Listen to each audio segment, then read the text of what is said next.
kubera ko abantu baza kubona yuko yakoze collab na Big Fizzo kugira ngo bantuke. Kama Big Fizzo ndagushimira kuba twarakora indirimbo iri joro, ariko hariho indirimbo uwundi wahaye Fiji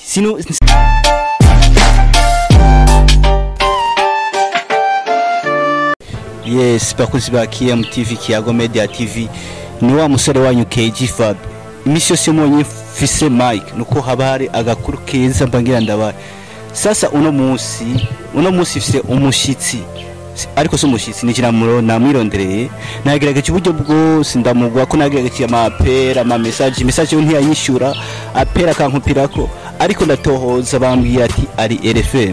Uno musi nagerageje uburyo bwose kugira ndamugwe ko kugira n'ikiganiro byagoranye, ariko nizeye ko bizagenda fresh. Wona sundi ni master subira mu pengenzo ko manitwa master mufate bora pazi bose nkabo ba wona mucyo mumva ni King Fabulous umwami wa hip hop bro vipi. Fresh mugabo, kwanza tumaze dusigurira abantu. Jewe ndi kuri micro yantuze ndiko ndakora emission kuri radio, hari mu gatelefone nawe gasha wumva no kwitaba telefone ndi kuri micro ya radio. Donc bisigura yuko jewe baranza abantu yuko ndo umuntu ndi cool sana, nta mu journaliste numwe no shaho gukupira ko cengire gute biba bivana n'ibikorwa mba ndimo. Hanyuma kandi urumva bari kubahana media yindi ya hanyuma ikandamutsa abantu bariko badukurikirana. Ndabwire yuko ndabakunda cyane gose. Ndamutse kana nawe journaliste KG Fab. Hanyuma ndababwira ko mwese ndabakunda cyane gose. Show boy Fabulous Vacation boy FABELOVE gangster yeah Vacation boy master kubwira ati arabaramukije. Sasa uno musi fise ibintu byinshi ngomba kuyagana Fabulous afise indirimbo shasha wapanga, ariko inyuma y'izo ndirimbo haravuze amajambo menshi tumaze kubona cover harasoka ava yuko indirimbo wapanga isohoka harasose indirimbo yitwa Master. Iyo ndirimbo imaze gusohoka byamaze Fabulous arimbira kuri beat itari guyiwe, beat y'abanyamerika aranatanga mbere na challenge nkuko yarabisiguye neza ati beat kiri ku mutima yarasohotse abakora barayikorera ko nanje rero ko ndi Master natanze beat. Iyo beat iratangwa ariko Fabulous niwe wenyine ayikoreye ko nabandi bayikoreye ko ntiyabishimye. Sasa Fabulous iyo beat umaze kuyitanga ku bwawe yarakore ko nko wifuza cyane. Dusuye inyuma gato nibaza aho ko twasuye inyuma gato so novuga yuko beat narayitanze, bamwe barayigwanya biki mugabo entretemps nkuko nyene wabivuze hariho izindi challenges zari zaratanzwe bakoresheje beat z'abandi. So novuga yuko challenge ni kintu ni nka kujya bibasha novuga gute, donc ni nka kujya ushobora gutanga ikintu mwese mukakikinirako ni nk'urubuga musanze, ni nk'urubuga murakandagira mukagira gute, donc ni kintu donc mukandagira uko mushaka mugabo abari kintu ba washize ngaho n'urubuga ba washize ngaho. So rero watanga yahari ya cyangwa watangiye iwawe ivyo nibisanzwe, igikuru ni intumbero y'iyo challenge, so rero nibaze yuko jewe sinovuga ngo arabayikoreye ko mugara bagerageje, ariko abayikoreye ko vraiment mukuri narabuze kwere wo bitora fresh nkuko wipfuza. Yego ntacyo mugandi ndazi yuko ngira bizoza mu myaka iza sinze mugani rap cyangwa hip hop ni kintu novuga abantu benshi ahantu bakunda kugirira erere, bakunda kwibaza yuko hip hop ngo n'umuziki woroshe, ariko ni wo muziki ugoye gusumba niyo yindi muziki. Icyambere nambere iyo yindi muziki yashaka kuyiririmba ibintu by'amarime ukavyikawusha ibi bitanga amavina, ako twebwe hip hop turi oblige. Hanyuma ikindi kintu naco hip hop uri oblige yuko utegezwa kuba ufise souffle, apana yo gumuhema urapa rime gusa ngo urumva utegezwa kuba ufise souffle. Rero benshi bariyorohereza bakaririmba ibintu nyene bigira, hanyuma babona abantu batabikunze ngo urumva hip hop nikundwa kubera ntayo travaya urumva. Hanyuma ikindi naco bisaba kurondera ico bita style. Haraba rapere ngaha arapa rape ya mbere, couple ya kabiri, couple ya gatatu zose ugasanga zigenda kumwe donc ivyo vraiment je nabana nigisha vraiment narabigisha yuko hariho kumenya gukora, donc nkabigisha kumenya gukora creativity ya kumenya kwandika rap, kumenya kwandika rap ingene uyandika, donc ukamenya ati ngeze ngaha ndaza guhindura, ngeze ngaha ndaza guhindura. Mugabo vraiment nukuri nagiye gusanga twebwe aba rapper harimo abatuma tukidoga mugabo twebwe ari twe twabikoze nabi. ya arakubwira uti hari abarapere batuma twidoga kandi biriko biva kuri twebwe nyene. Fabio barakubwira ni ati umurapere wa mbere ni jewe, nkongera nk'abantu wa nyuma ku bantu benshi bakurikirana Fabio ibintu nk'ivyo barakunda kuvyumva, ariko arabivuga sasa ni kwiyemera cya Fabio n'ibikorwa uvyerekana mu bikorwa.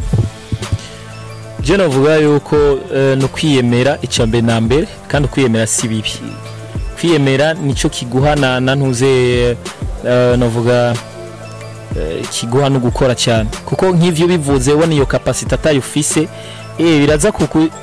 biraza kugushyira ku mugaragaro, kuko bisaba ko wiyemera kandi ubona iyo capacity kuyifise.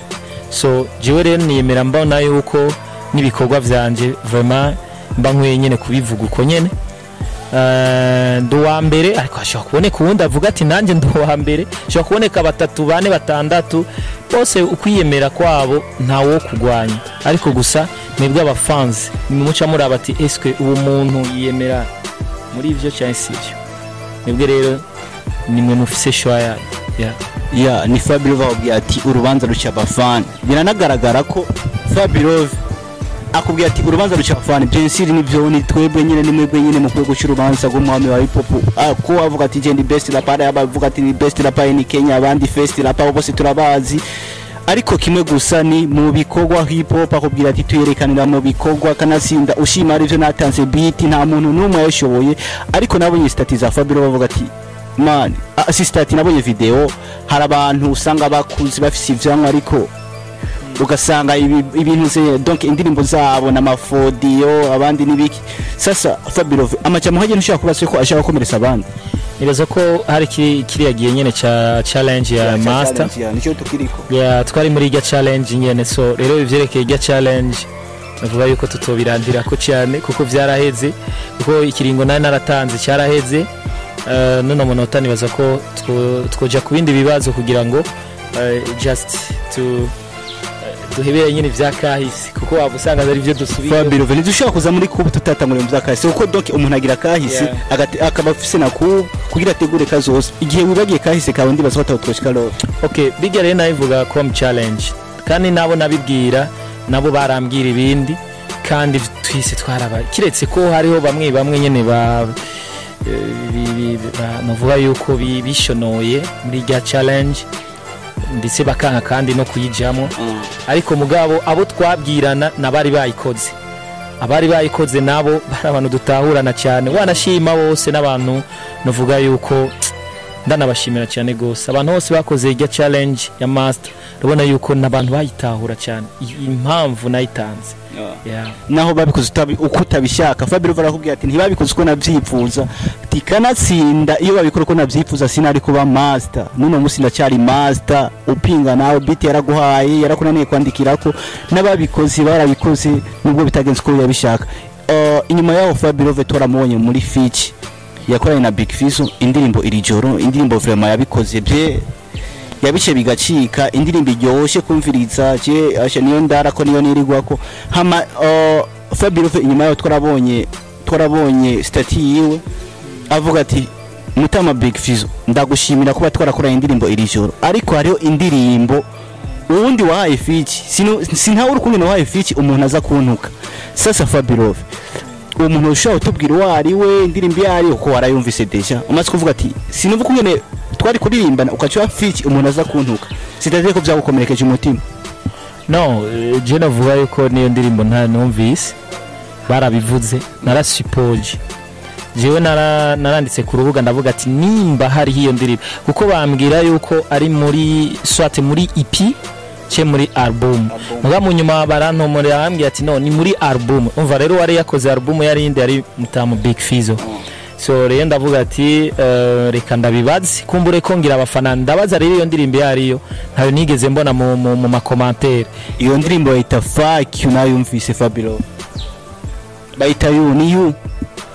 Okay, nibaza rero ko uzoba yifisa azayindungikiye link yayo ndayumvirize hanyuma numve ibirimo. So ariko je icyo novuga muri make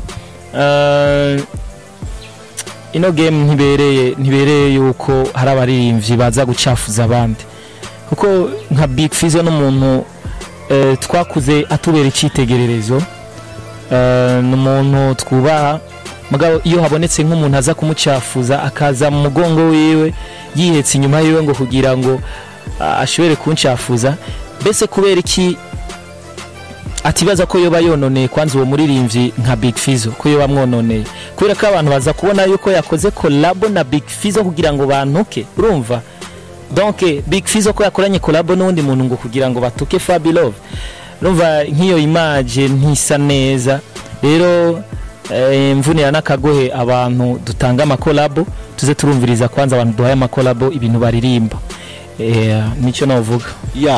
jewe sinjye umunwa byose ndabivuga. Uwo muririmbyi yakoranye feat na Big Fizzo n'indirimbo bitayu n'umurapere yitwa B-Face, avuga ko ari best rapper mu Burundi no muri Kenya. Fabi Love nawe ati nanje ndi master, upinga ko ari master namaye beat yaramunaniye. Ariko muri iyi minsi tubona ko Fabi best rapper wahe, best rapper in Kenya, iyo ndirimbo ninde yabivuze? B-Face on the floor. Kubera ariko B-Face on the floor Fabi Love akubwira ati no mu Burundi no muri Kenya none oya mbo yarakoze indirimbo nyene avuga yuko ari umurapere wa mbere mu gihugu cy'u Burundi, ariko abona yuko mengo ntakiyakwiye, avuga ati ubona ndi best rapper in Kenya. Ariko Fabi Love avuga ati ivyo ntavyo nzi, ati ivyo ntavyo nzi gusa imbere yaho twarumvise indirimbo muri Kenya hariyo abarapere ba Calligraphy Jones, nibaza yuko nimba yarabivuze c'est bon no kwiyankoraja twebwe muri hip hop turafise ukuntu, donc umwe wese abafise ukuntu yiha encouragement wenyene, urumva yankoraja wenyene. So mugabo nukuraba neza nk'ubu ba Calligraphy ari indirimbo baruka gusohora bari kumwe na Sarkodie, indirimbo yitwa Waves. Rero iyo ndirimbo uyipimye ko gaca wumviriza nawe ivyo uririmba urashobora guca uvuga toke ndi best cyangwa sindi best. So rero no kuraba neza yuko ibintu tuza turavuga turirimba cyo tugira gute atari kuririmba gusa, mugabo nimba vy'ukuri ari kwiyankoraja pour kwiyankoraja bazo yuko ari bien, c'est bien mugabo no kuraba neza yuko abafane nabo bataducishamo ijisho tu. Fabi Love akubwira uti muraraba neza ivyo muri ko murakora ko bidashobora ducisha mu ijisho ku buryo bavuga ko ari best rapper in Kenya. Ariko